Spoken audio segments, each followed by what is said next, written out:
Vietnam ದೋಣಿ ದುರಂತ. ಇಂದು ಭಾರತಕ್ಕೆ ಆಗಮಿಸಲಿವೆ 15 ಭಾರತೀಯರ ಪಾರ್ಥಿವ ಶರೀರಗಳು. ವಿಯೆಟ್ನಾಂನ ಫೂಕ್ವಕ್ ದ್ವೀಪದ ಸಮೀಪ ಸಂಭವಿಸಿದ ಭೀಕರ ದೋಣಿ ದುರಂತದಲ್ಲಿ ಮೃತಪಟ್ಟ 15 ಭಾರತೀಯ ಪ್ರವಾಸಿಗರ ಪಾರ್ಥಿವ ಶರೀರಗಳನ್ನು ಇಂದು ವಿಶೇಷ ವಿಮಾನದ ಮೂಲಕ ಭಾರತಕ್ಕೆ ತರಲಾಗುತ್ತಿದೆ.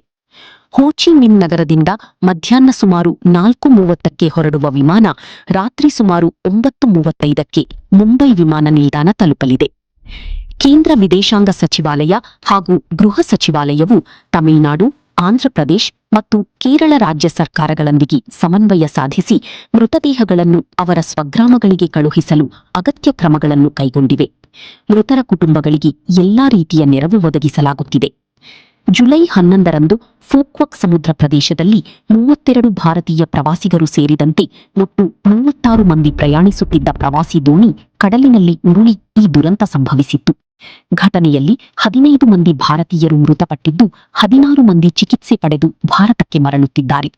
ಇನ್ನೋರ್ವ ಭಾರತೀಯ ಪ್ರವಾಸಿಗ ಗಂಭೀರ ಸ್ಥಿತಿಯಲ್ಲಿ ವಿಯೆಟ್ನಾಂ ಆಸ್ಪತ್ರೆಯಲ್ಲಿ ಚಿಕಿತ್ಸೆ ಪಡೆಯುತ್ತಿದ್ದಾರೆ. ಈ ಪ್ರಕರಣಕ್ಕೆ ಸಂಬಂಧಿಸಿದಂತೆ ವಿಯೆಟ್ನಾಂ ಪೊಲೀಸರು ದೋಣಿಯ ಕ್ಯಾಪ್ಟನ್ನನ್ನು ವಶಕ್ಕೆ ಪಡೆದು ತನಿಖೆ ನಡೆಸುತ್ತಿದ್ದಾರೆ.